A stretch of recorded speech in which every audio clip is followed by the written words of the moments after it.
మళ్ళీ మంచువారి లొల్లి స్టార్ట్ అయిపోయింది. ట్వీట్ వార్ చూసాము. అతను ట్వీట్ చేయటం కుక్క అని, నేను కాదు నువ్వు కుక్క అని అతను ట్వీట్ చేయటం, పరోక్షంగా పేర్లు పెట్టుకోకుండా ట్వీట్ వార్ అయిపోయింది. ఇప్పుడు ఈరోజు కొత్తగా హాస్టల్స్ వివాదం, ప్రైవేట్ యజమానులే డైరెక్ట్ జిల్లా కలెక్టర్కి అలానే సీఎంకి కూడా కంప్లైంట్ చేశారు అని చెప్పేసి మనకు అందుతున్న సమాచారం. అసలు ఏం జరుగుతుంది మేడం? ఏంటి మీకున్న సమాచారం? అదే వార్తల్లో చూస్తున్నాము. ఇది అంతకంతకి ఎక్కడో చోట ఫుల్ స్టాప్ పడుతుంది అంటే కామాలే పెట్టుకుంటూ వెళ్తున్నారు వీళ్ళు. అసలు ఈ ఒక కుటుంబంలో అన్నదమ్ముల మధ్య ఇంత అంటే ఇప్పటికి కానీ క్లారిటీ రాలేదా? ఇది పూర్తిగా అన్నదమ్ముల మధ్య వైరం? అన్నదమ్ములు ఒకరికొకరికి ఇప్పుడు చిన్నపిల్లలు ఉన్నారు. చిన్నపిల్లలే ఒక 2 బలపాలు ఒకరికి ఇచ్చి ఒక బలపం ఒకరికి ఇస్తే దాన్ని మొక్క చేసన్నా ఇవ్వు, లేదంటే ఇంకో బలపం ఇవ్వు అని అడిగే పిల్లలు ఉన్నాయి రోజుల్లో. మీరు ఇది మోహన్ బాబు గారి ఏ మాటకు ఆ మాట, పెద్ద ఆయన్ని విమర్శించేంత స్థాయి నాకు ఉందని నేను అనుకోవట్లేదు. కానీ ఎక్కడో ఒక ఇంబ్యాలెన్స్ అయితే నడిచింది ఆ కుటుంబంలో. ఇప్పుడు 2 కొడుకులు ఉన్నారు. 2 కొడుకుల్ని నువ్వు ఒకళ్ళని బాగా చూసి ఒకళ్ళని చూడకపోతే నీ సంగతి ఎలా ఉన్నా వాళ్ళిద్దరి మధ్యలో వైషమ్యాలు వస్తాయి. అసలు పోలిక అనేది రాకూడదు, పోల్చుకునే అవసరమే ఉండకూడదు. అలాంటి అవకాశాన్ని మీరు ఎందుకు కల్పించారు? ఇప్పుడు కాలేజీ విషయంలో ఏం జరుగుతుందో నాకు తెలియాలి అని చెప్పి మనోజ్ అంటున్నాడు. అంటున్నప్పుడు నిజమే కదా, అదేమంటే నువ్వు ఒకప్పుడు పట్టించుకొని అన్నావు కదా, నీకు ఇంట్రెస్ట్ లేదు కదా, ఇప్పుడు ఇంట్రెస్ట్ వచ్చింది. ఇప్పుడు ఆ కాలేజీలో ఒక మేనేజర్కు ఉన్న విలువ సొంత కొడుకు లేదు అంటే, ఒక సిఈఓని అని చెప్పుకుంటున్న వినయ్ అనే అతనికి ఉన్న విలువ కొడుకు లేదు అంటే, ఆ కొడుకు ఇంక మీ ఇంట్లో పుట్టడం దేనికి? ఇప్పుడు మీ ఇంట్లో పుట్టాడు అంటే అతనికి కొన్ని హక్కులు ఉంటాయి. కాకపోతే చట్టం ప్రకారం స్వార్జితాన్ని తీసుకునే హక్కు లేదు అని చెప్పి చట్టం చెప్పొచ్చు. అన్ని చట్టం ప్రకారమే చేస్తున్నామా మనం? అన్ని చట్టం ప్రకారం చేస్తున్నామా? చేయట్లేదు కదా. ఎవరండి పూర్తిగా చట్టాన్ని, మీరు కావచ్చు, నేను కావచ్చు, ఇంకోళ్ళు కావచ్చు, పూర్తిగా చట్టానికి అనుగుణంగా ఉంటున్న వాళ్ళం ఎంతమంది ఉన్నాం? చాలా వస్తాయి. చట్టం ప్రకారమే నడుచుకోవటం అంటే చేయలేము. మరి అలాంటప్పుడు నీకు అవసరమైనప్పుడేమో చట్టాన్ని పక్కన పెట్టేసి, నీకు అవకాశం వచ్చినప్పుడేమో చట్టం అక్కర్లేదు అని మాట్లాడితే ఎట్లా కుదురుతుంది? ఇప్పుడు మోహన్ బాబు గారి విషయమే తీసుకుందాం. ఈయన చట్టం ప్రకారం ఏం మాట్లాడుతున్నారు? ఇది నా స్వార్జితం, నేను మనోజ్కి ఇవ్వను అని మాట్లాడుతున్నారు. అంటే మనోజ్ పైన ఎందుకు అంత తీవ్ర వ్యతిరేకత వచ్చింది మేడం? ఒక రకంగా 2 బిడ్డలు ఒక తల్లికి పుట్టిన వారైతే కాదు, మంచు విష్ణు, మనోజ్. దానివల్ల అంటే మొదటి భార్య కొడుకు అని విష్ణుకి కొంత హక్కులు కల్పించడం, రెండో భార్య కొడుకు అని చెప్పేసి ఇతన్ని దూరం పెట్టడం, ఇలా జరిగిందంటారా? లేకపోతే ఎక్కడ విభేదాలు వచ్చాయంటారు? కాదు, ఏ మాటకు ఆ మాట. మామూలుగా ఇట్లాంటి పరిస్థితుల్లో స్టోరీ ఎట్లా నడుస్తుంది అంటే, నిర్మల్ గారు నేను కన్న కొడుకు, నా కొడుకే ఎక్కువ పెట్టాలి అని ఆమె అడగడం కరెక్ట్ అని నేను అనట్లేదు. సాధారణంగా అలా జరుగుతుంది. కానీ ఆవిడ ఎక్కువ చూస్తుంటాం. కానీ పాపం ఆవిడ అలా ఆలోచించకపోవటమే ఒక రకంగా వీళ్ళకి అవకాశం దొరికిందేమో అనిపిస్తుంది. ఇప్పుడు ఆమెగానే పట్టుబట్టుంటే మొదటి నుంచి మోహన్ బాబు గారు ఎట్లా చేయగలిగేవాడు? ఇట్లా తప్పు కదా అది, ఏ మాటకు ఆ మాట. ఏం కొమ్ములు ఉన్నాయి? ఇప్పుడు నాకు పిల్లలిద్దరూ నచ్చలేదు, నేను అనాథాశ్రమానికి రాసుకుంటాను అంటే అది వేరే విషయం.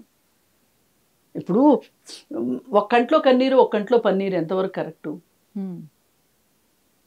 మరి ఆ తల్లి ఎంత బాధపడుతుంది? ఇప్పుడు రేపు అవసరమైతే అసలు తల్లి కూడా బయటకు వచ్చేస్తుందేమో, వచ్చినా పర్వాలా. విష్ణుకి అలా ఉంది విష్ణు వ్యవహారం. ఆ మూర్ఖత్వం చూస్తే అలా ఉంది. ఎంత మూర్ఖత్వం అంటే, సరే తమ్ముడు ఏదో అంటున్నాడు కదా, అసలు వాడనే మాటని ఒక విలువ ఇద్దామని ఎందుకు అనుకోవట్లే? అసలు ఆ ఇంట్లో నుంచి వెళ్ళిపోండి అనే హక్కు ఎక్కడుంది? ఎప్పుడు ఉంటుంది అంటే, తండ్రి లేకపోయిన తర్వాత ఆ ఇల్లు నీకే రాసి ఇచ్చుంటే గనక ఉండొద్దు అనే హక్కు ఉండొచ్చు. ఇప్పుడు పిల్లల్ని ఇద్దరిని సమానంగా చూడటం అనేది జరిగే పని కాదు ఎవరినైనా. ఎందుకంటే ఒక్కొక్కసారి ఒక్కొక్కరికి అవసరాలను బట్టి మనం ఎక్కువ ఖర్చు పెట్టాల్సి వస్తుంది. రెండో వాళ్ళు ఇప్పుడు తల్లి ఎప్పుడు రెడీగా కాటా వేసుకుని కూర్చుంటుంది, కూరగాయల వ్యాపారం లాగా కూర్చోదు కదా. ఇప్పుడు ఈ కొడుకు ఇంత పెట్టాను కాబట్టి ఇప్పుడు ఈ కొడుకు ఇంత పెట్టాలి అని. ఇప్పుడు ఒక రోజు ఒక్కొక్క కొడుక్కి కడుపు నొప్పి వస్తుంది, ఆ రోజు అన్నమే పెట్టాం. ఇప్పుడు వాడికి అన్నం పెట్టలేదు కాబట్టి నీకు అన్నం పెట్టనంటే కుదురుతుందా? ఇక్కడ చాలా విష్ణు తెలియకుండా ఫాదర్ని బాగా డామినేట్ చేసేసాడు. అంటే పూర్తిగా తన చేతిలో పెట్టేసుకున్నాడు. పెట్టేసేసుకుని మోహన్ బాబు మనస్తత్వం ఎట్లాంటిది అంటే కుడి వీస్తే పండగ టైపు. ఆ కోపాన్ని ఎవరైతే తీసుకుంటారో, ఎవరైతే భరిస్తారో వాళ్ళకి బానిస అయిపోతాడు. అదే జరిగింది.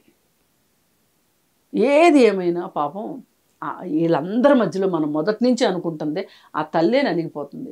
ఇప్పుడు ఆ తల్లిని నాకు ఇంత అన్యాయం జరుగుతుంటే చూస్తూ ఊరుకున్నావేంటమ్మా అని మనోజ్ అడిగితే ఏం చెప్తుంది ఆవిడ సమాధానం? ఇప్పుడు ఎవరికైనా అండి, ఏ తండ్రికైనా అది స్వార్జితమా లేకపోతే పిత్రార్జితమా అనేది పక్కన పెట్టండి.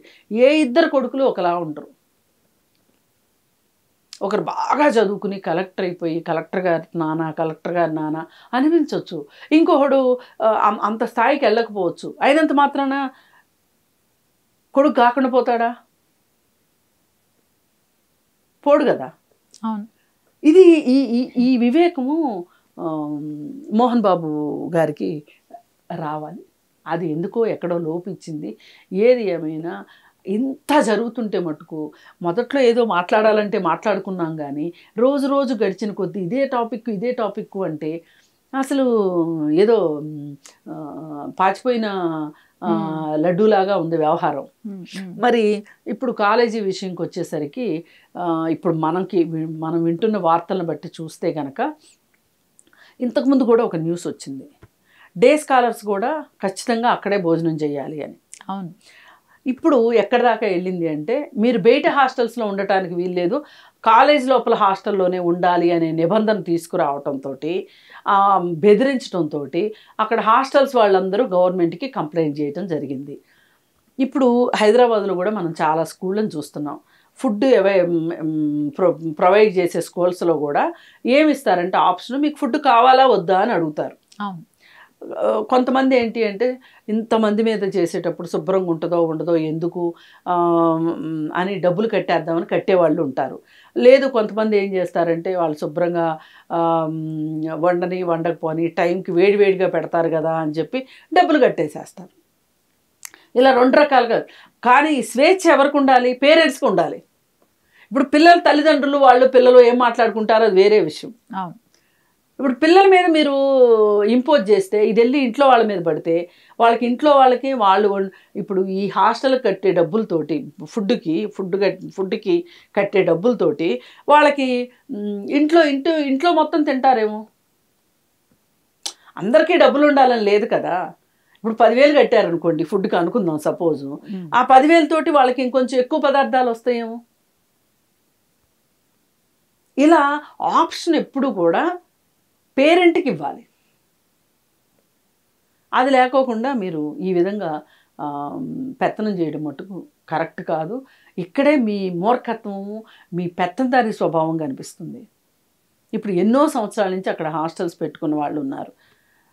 మీరు ఈ రూల్ పెట్టడం వల్ల అక్కడ 5,000 అనుకోండి, మీ హాస్టల్లో 7,000 అనుకోండి, మరి దేన్ని చూజ్ చేసుకుంటారు తల్లిదండ్రులు?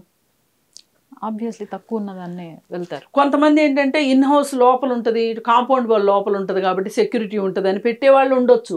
కానీ ఏది ఏమైనా ఆ స్వేచ్ఛ పేరెంట్స్కి ఇవ్వాలి. మీరు అక్కడే మీ మీ మనస్తత్వం ఏంటో, మీ డబ్బుల మనస్తత్వం ఏంటో తెలుస్తుంది. పిండాలని చూస్తున్నారు విద్యా సంస్థ పెట్టి. అలాంటి మీ మనస్తత్వం ఇంట్లో సరిగా ఉందంటే ఎవరు నమ్ముతారు? అసలు ఇవన్నీ అసలు ఒకప్పుడు ఆ విద్యానికేతనం పెట్టిన టైంలో మోహన్ బాబు గారు చాలామందికి ఫ్రీగా చదువు చెప్పేవాళ్ళు. నేను అనుకోవటం ఇప్పుడు అసలు అవన్నీ పోయి ఉంటాయి. ఎందుకంటే విష్ణు గారి పెత్తనం వచ్చిన తర్వాత విష్ణు పూర్తిగా డబ్బు మనిషి అయిపోయాడనే తెలుస్తుంది.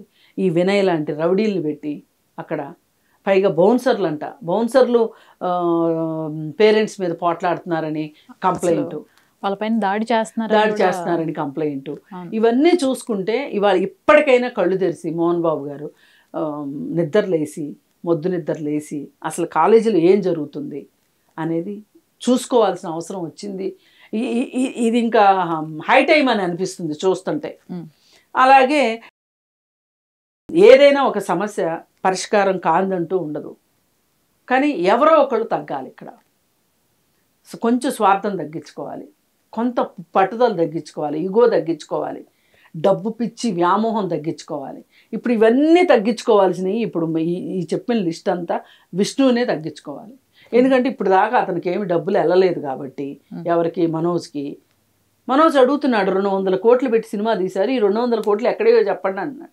కన్నప్ప సినిమా, మరి మనోజ్ని పెట్టి కూడా సినిమా తీయొచ్చుగా. అట్లాంటప్పుడు అప్పుడు ఈ కంపారిజన్ వచ్చేది కాదుగా.